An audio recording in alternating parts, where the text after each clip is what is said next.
Hi guys! Again, I'm Ralph. I'm from Baguio and I'm a froghead, guys. Kakaiba yung background ko ngayon. No? Wala kasi ako sa Baguio. But anyway, I'm so excited to be giving to you a review of one of the local niche perfumes to be released. No? I-spoil ko na sa inyo. This will be released tomorrow, May 30. Ayan. So, without further ado, this perfume is called, ayan. So, pambira. This is called Embers of Mayon by GP Fragrances, in collaboration with Noah Solutions. Shout out Sir Greg Parilla and your team. Shout out to Noah Solutions. Maraming salamat po for the trust once again, for the privilege, the honor to na binigay nyo sa akin to review this gem sa local perfumery. Anyway, guys, actually, medyo hindi na rin ako na surprise, Actually, natutuwa ako kasi I was really looking forward sa element ng fire, sa Elements collection. And finally, meron na tayong element of fire, from GP Fragrances. And pakita ko lang sa inyo yung napakagandang box, guys, So same format, but you could see here, you could notice na this is crimson red, as compared sa black na na box ng mga past releases. So anyway, you could see here the name of the perfume, Embers of Mayon.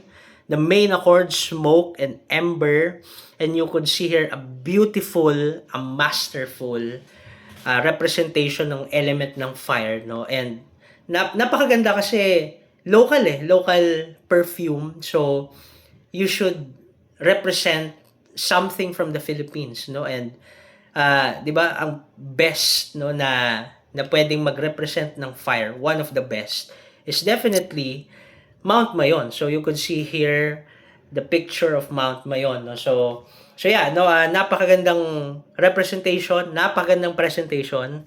And you could see here the perfumers, Actually yung Elements collection, ito din yung mga perfumers, pero this time dito sa Embers of Mayon, nagsama-sama sila. So shout out sa ilan sa mga tinitingala ko sa local perfumery, Ma'am Shale Albao, Ma'am Bernadette Lim, and Sir Gib Ang.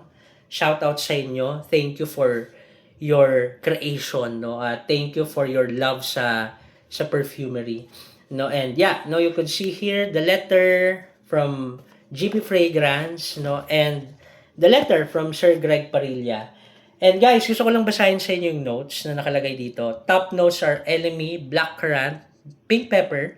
Middle notes are saffron, hot stone accord, tonka bean, and base notes are oud, amber, and musks. So, grabe, nakaka-excite, This is definitely different, And here are my thoughts, Ito yung experiences and I would say the behavior sa skin ko ng Embers of Mayon. So, in-spray ko na siya dito pero I did a fresh spray.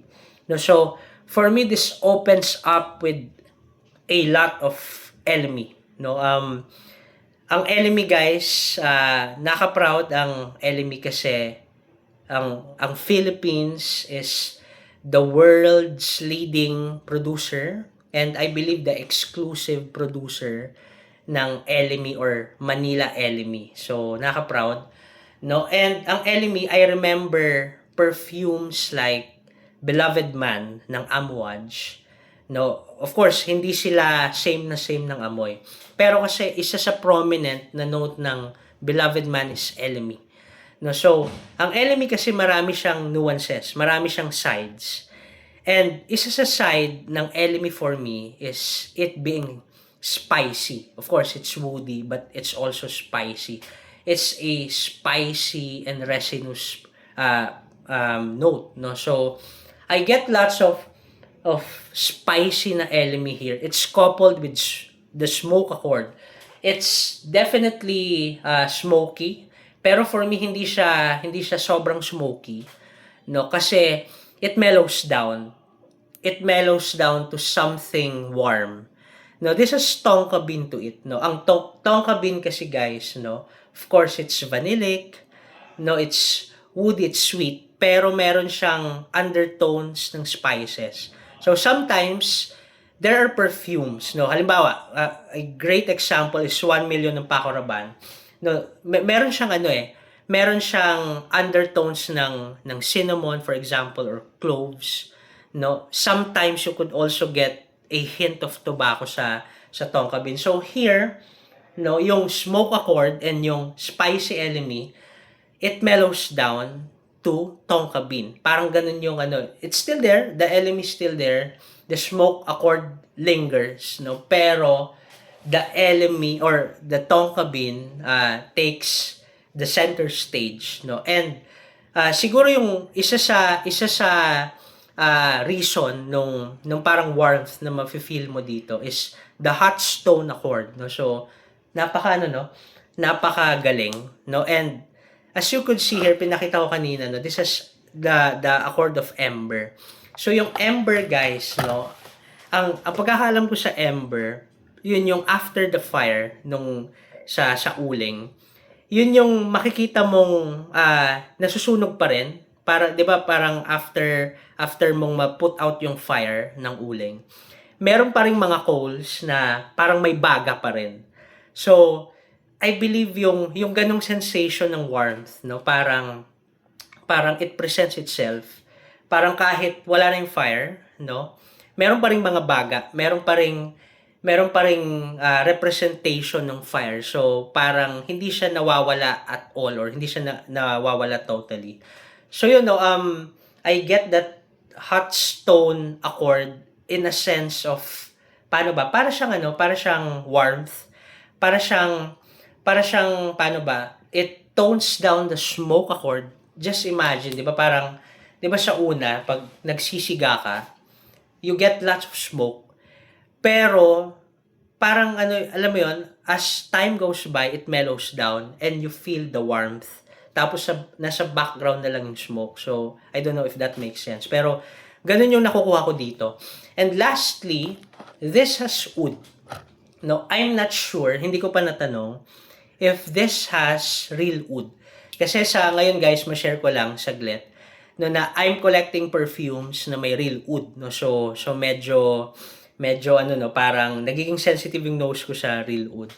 I don't know kung meron siyang real wood or this is an accord, no. But kanina may time, no, na I'm really observing, tapos parang may whiff akong nakuha na for me personally, para siyang hint ng smell ng real wood, no? Or maybe this is just really high quality wood, no? Pero guys, no, take note, para po sa mga natatakot sa wood, this is not fecal na wood, no? This is not your challenging, your in your face na wood. Hindi po siya ganon.